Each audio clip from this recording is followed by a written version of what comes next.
Wee woo, wee woo, wee woo. This is a certified Mike the Snare public service announcement. Live music is wonderful, but it's also loud, and exposure to loud sounds for long periods of time can permanently destroy your hearing. Thankfully, you can counteract this damage with a pair of earplugs. What are earplugs? Well, we know what they're not. Earplugs are plugs that go in your ears. Success! Yeah, it's pretty self-explanatory. They're easy to use and they help protect your hearing. No reason to not wear them, right?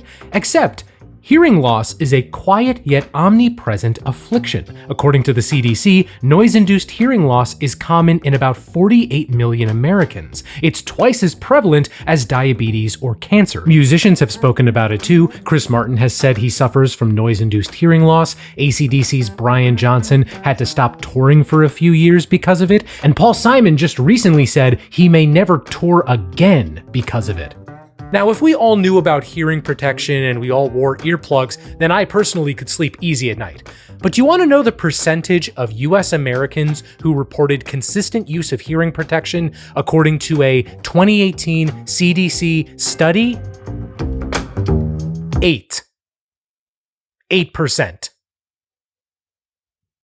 We gotta talk about this. First, we need a brief understanding on how we hear and how loudness affects our hearing. Let's say you're going about your day, maybe you're walking to go get an Oreo or start a high-yield savings account, but then a giant Demogorgon emerges from his fiery tomb and lets out a terrifying scream. The sound of that scream is energy as vibrating air particles. That energy goes to your ear, first your pinna, the visible outer part of the ear. The sound then travels to the eardrum, which vibrates and sets off the ossicles, 3 tiny bones known as the hammer, anvil, and stirrup. Now this is the important part. The energy then goes into your cochlea. Inside the cochlea is a fluid that moves in tandem with the sound. The fluid movements then set off 25,000 little hairs that transform the vibrations into electrical signals that your brain processes as sound. That's how you hear. But now let's factor in volume. Let's say the Demogorgon scream is very loud, at approximately 80 to 85 decibels. And let's also say he's got breath control for days, so he screams for about 2 hours straight. Also, assume that you can't move or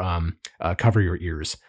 This analogy is starting to not work. Speaking of not working, those little hairs in your cochlea, when introduced to that volume for that long, those hairs start to die. And they die even faster if the volume is louder. For example, if the volume is 105 to 110 decibels, then your hearing will be damaged in less than 5 minutes. If you're wondering where I got that decibel range from, it happens to be the loudness of an average concert. The point of this is exposure to loud music for even a few minutes can damage your hearing. That damage can manifest in a few ways, the most common of which is tinnitus, a subjective experience in which you hear noises, most commonly ringing, in one or both ears. And don't worry, that high-pitched ringing you're hearing right now is not you. I'm just doing some funky sound design to show you what it's like. But those little hairs in your cochlea, they'll grow back, right? No. Those hairs don't grow back. I don't mean to sound curt or rude or alarmist when I say that, but once those hairs are gone, they're gone forever. You're never getting them back. Now look, part of you losing those hairs is due to the aging process. You're gonna lose some of your hearing in your life no matter what you do. But a lot of unnecessary damage to your ears can be prevented by wearing earplugs. And we need that prevention now more than ever. Concerts are loud and they only seem to be getting louder. Is that due to the growth of festivals and the need for extra amplification to carry sound across large expanses of land? Or is it because us humans tend to think that the louder a thing is, the more gooder it must be? I'm not sure, personally. It's at this point where I would respond to arguments against wearing earplugs at shows. To be honest, I personally don't see them often on the internet. If anything, I see posts gushing over earplugs and how everyone should wear them.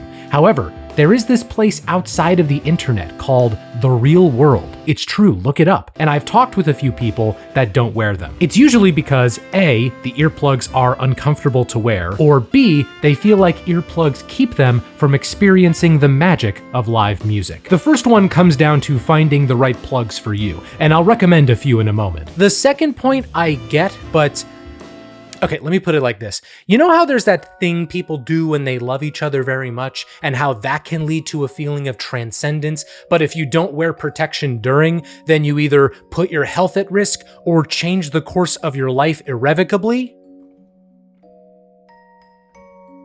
Protection's important. That's all I'm saying. I've also talked with people who are more or less fine with wrecking their hearing because there are hearing aids or in development medicine that can cure hearing loss or implants to restore hearing.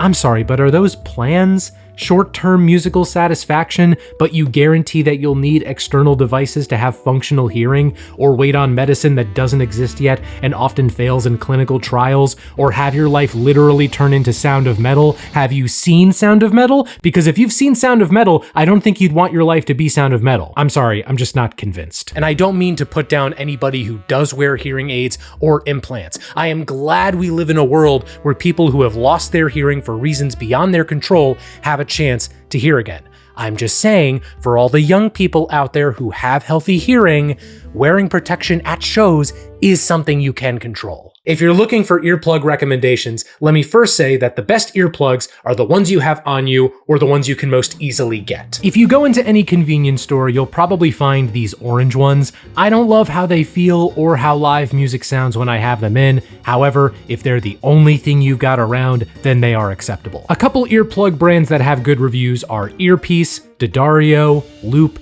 Eargasm, the preferred brand of Smokey Robinson. My current favorite brand to wear is Eargasm. The fit in your ears is pretty tight, which some people might not like, but personally they make me feel secure that my hearing is protected. Plus, concerts still sound pretty good with them in. And just to make clear that this isn't some kind of covert sponsored plug, I don't really like the name of the company, Eargasm. It's just, if you work for Eargasm and you're watching this, I'm sorry, I don't mean anything personal. And again, you make good earplugs that I would recommend to people. But every time I say this is my favorite earplug brand, I get this feeling that a group of adolescent boys somewhere in the world are cackling over the prank they pulled on me. I'll also touch on custom molded earplugs that you can get specifically for your ears. They fit well, of course, but they're expensive. I got a pair back in college and I think they were like $300. Would not recommend if you're just starting out. Last bit of advice, never use cotton buds. Don't do it. They might actually cause even more damage to your ears. I also implore artists and venues to spread awareness about noise-induced hearing loss. I've seen the little orange earplugs offered at a few venues, but more should be done. In fact, here's an idea that anyone can have for free. Personalized artist earplugs. A pair of plugs that reflect the branding of the artist's tour. Like Taylor Swift is out right now on the Eras tour. Could you imagine if she put out different sets of earplugs and each set reflected a different era? They'd probably go for like $100 or something and I wouldn't even care. But regardless of what brand you go with, I really hope you wear earplugs to the next concert you go to. Hearing is a wonderful thing and it should be preserved for as long as possible. If you know someone who doesn't wear earplugs, please consider sending this video to them. And if there's a brand of earplug that you wear which I didn't mention, put it in the comments so other people can see.